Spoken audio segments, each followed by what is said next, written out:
So good morning again, guys. I appreciate you. So let's talk about this relationship between codependency and trauma bonding. So it's important to understand that I define codependency different than pretty much popular psychology or mainstream society would term it as. Now, number one, codependency is actually not a psychological diagnosis. It's not in the DSM. It is a layman's term to describe a pattern of behaviors where where one person is invested in regulating another person a specific way and controlling their behaviors. It's originally coined from the Alcoholics Anonymous component. That's where it was originated from, and then Melody Beattie's book Codependent No More really brought it into the mainstream. So a lot of times people take codependency as a disease, as an identity, as a flaw in who they are, and I don't see it that way. When we get into understanding how the brain responds to a threat, we start to see that there are 4 responses the brain uses. There's fight, flight, freeze, and fawn. And Pete Walker's work and dealing with complex PTSD really brought this to the forefront in the last few years, that fawning is what codependency shows up as. So what is fawning? Fawning is a brain state that says, hey, I'm scared, I'm scared you're going to get rid of me. I'm scared you're going to kill me. I'm scared that you're going to discard me, or you're going to harm my existence or end that existence. So I'm going to become appealing to you. I'm going to become useful to you, and in hopes that you'll keep me around. That's pretty much what fawning does. If we're in a fawn state, we start to appeal to the other person. We start to appeal to what they like, what interests them. We start to mimic them. We start to become what we think they want us to be in order for them to keep us. We hope that that's the result. They'll keep us. And ultimately, maybe even they'll love us.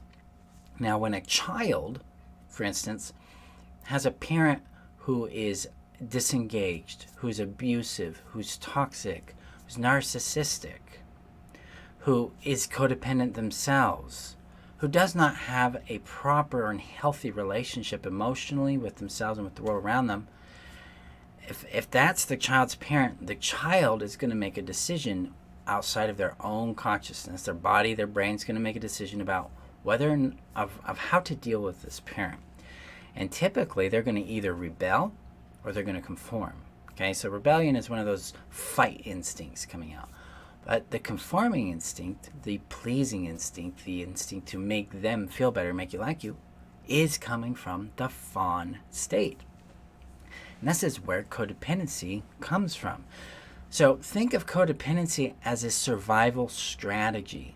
This is where the brilliance in your brain said, hey, my parent's not going to keep me. My parent's not going to love me. My parent doesn't like me. So we're going to try to help the parent help or love us, keep us. We're going to do that by becoming what we think the parent wants us to be.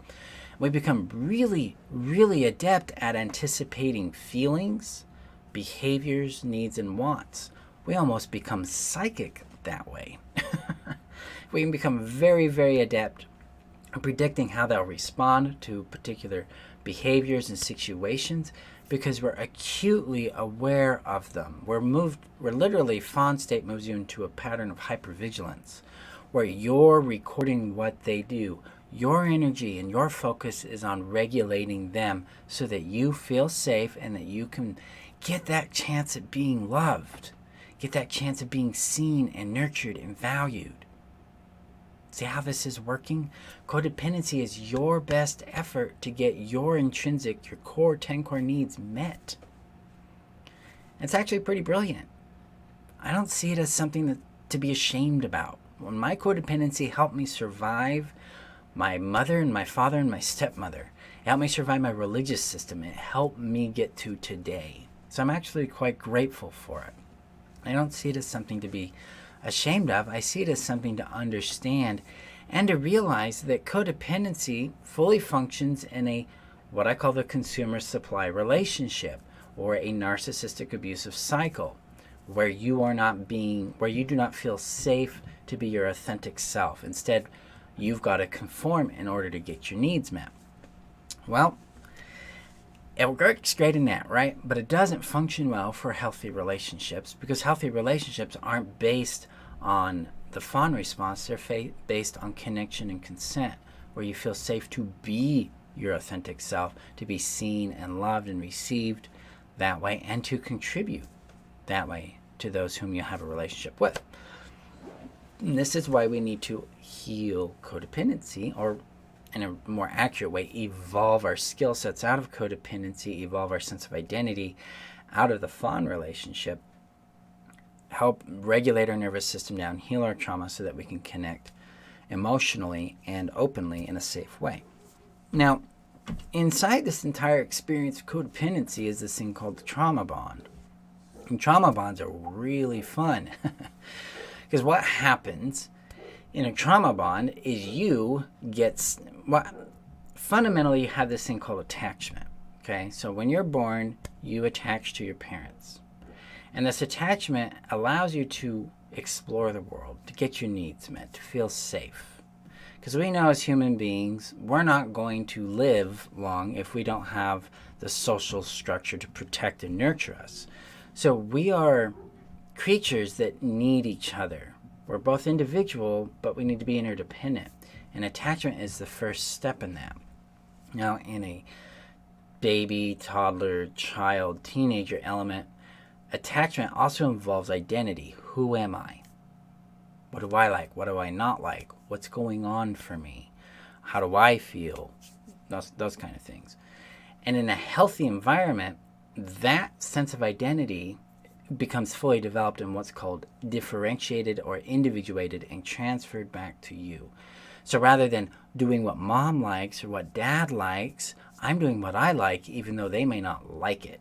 Okay? So we become individuated and more secure in our difference and our sameness with others. Fundamentally, I know who I am and I know who you are, and I can tell the difference between the two, and I can tell the sameness between the two without losing myself. That would be differentiation. Well, if all our attention is focused on regulating the parent and getting love from them so that we can survive, how much time and energy do we have to pay attention to ourselves, to find out who we are? How safe is it to be different when you're dealing with someone who's unstable and unreliable?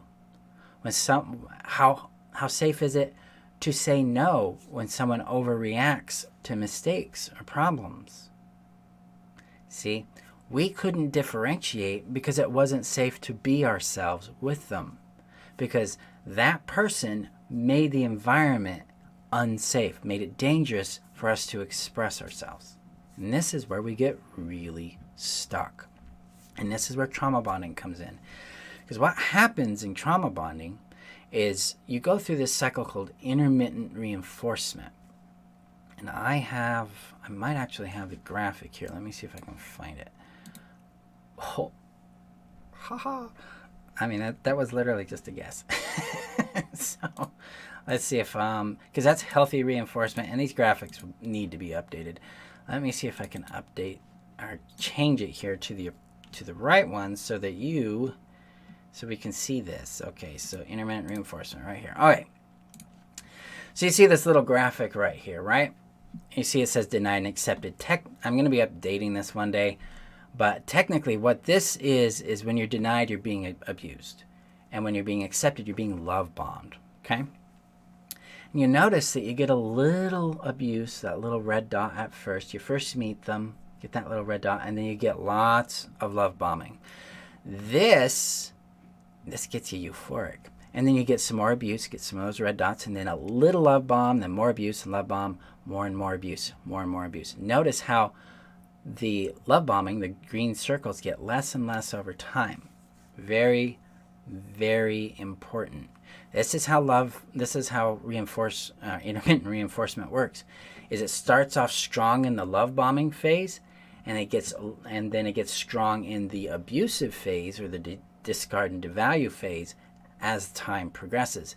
This hooks your brain on this person because it puts you into a state of what's called love fear or fear love, which, yeah, either one. But really what you're experiencing is you have love for this person and you have fear of them.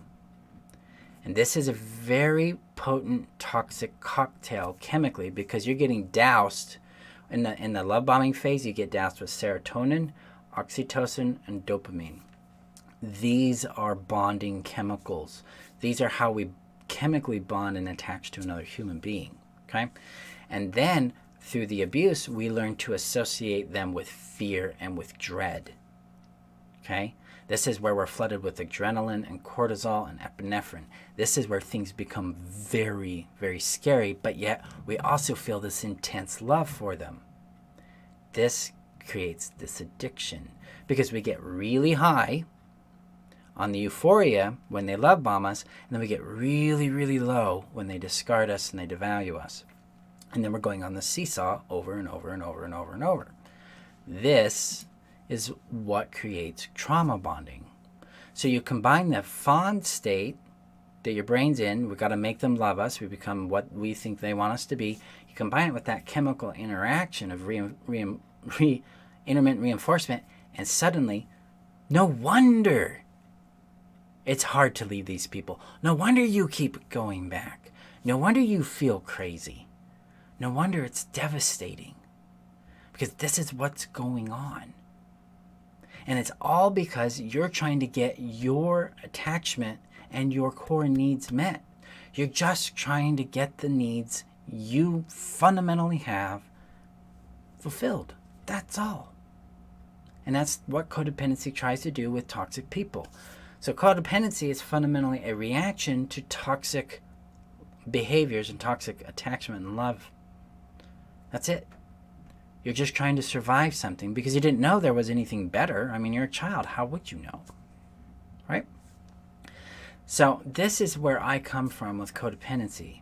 This is also why my healing systems and my approach to codependency is different than others. This is why I focus on value, specifically innate value. This is why I focus on building what's called somatic or felt sense or physical connection with self and with others. This is why I focus deeply on hearing and understanding your voice and your vision, because this is what corrects this problem.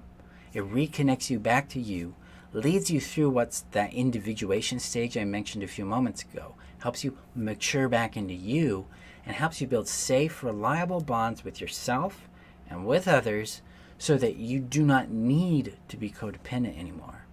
So this is the relationship between codependency and trauma bonding, and this is why I approach it that way. So fundamentally, guys, you have nothing to be ashamed of. Your codependency, your trauma bonding have been a result of dealing with a toxic person. It's not a result of your worth. It's not a result of who you are. It is not a result of something wrong with you. It is a result of what you've been through. Okay? The codependency is a product of trauma, a product of abuse. It is not a product of identity. Okay? So I just want to reinforce that so you can give yourself some praise, some appreciation for the badass, brilliant way you've survived something that's extremely difficult and painful and scary and gutting. You didn't earn this. You didn't deserve any of this. We don't earn abuse. Period. Healthy people don't abuse. Even traumatized people generally don't abuse. That's the funny thing. A lot of times people are like, but Marshall, narcissists have trauma. So what? So what? Plenty of people have trauma and they're not out there abusing people, are they? No, they're not. All that really matters in this is that you aren't the problem. Who you are isn't the problem. You've just been trying to survive the chaos and the abuse and the desert of narcissistic love or transactional love. Okay? So have some compassion on yourself. Take a moment and go, I don't need to judge myself anymore in this. I don't need to crucify myself on this rock anymore. It's not my fault. I did the best I knew how. And I'm going to learn how to do something else so I can get the love I deserve. See, we don't have to unlearn codependency. It might make sense to be codependent with a particular person until you can get out of the situation. Because again, it's a survival strategy.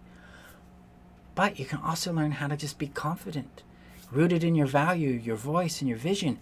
And then you won't have to deal with those kind of people anymore because you'll be surrounding yourself with people who love you for who you are, not just what you do. But they like you. And you like you. And you can feel and experience the brilliance of you. That beautiful person you truly are. It's already there. Your value is already within you. The voice is already there. The vision is there. The answers are there. The love you seek is there. The relationships originate from there. The successes, the happiness, they originate from within you. They're already there. My job, my passion is connecting you back to that so you can witness it for yourself too. Okay? So that's my message for you guys today. Codependency isn't who you are. It's not an identity. It's not a flaw in you. It's not a disease. It's a response to love starvation. It's a response to being discarded. It was a brilliant response because it helped you survive. It got you here. And now you can thrive. And remember, guys, fundamentally, you're worth knowing, loving, and keeping. So take that with you today. Explore what it's like to give yourself a little praise and appreciation for the brilliance that you be. And I will see you guys for tomorrow's training. Have a good day, guys. Bye-bye.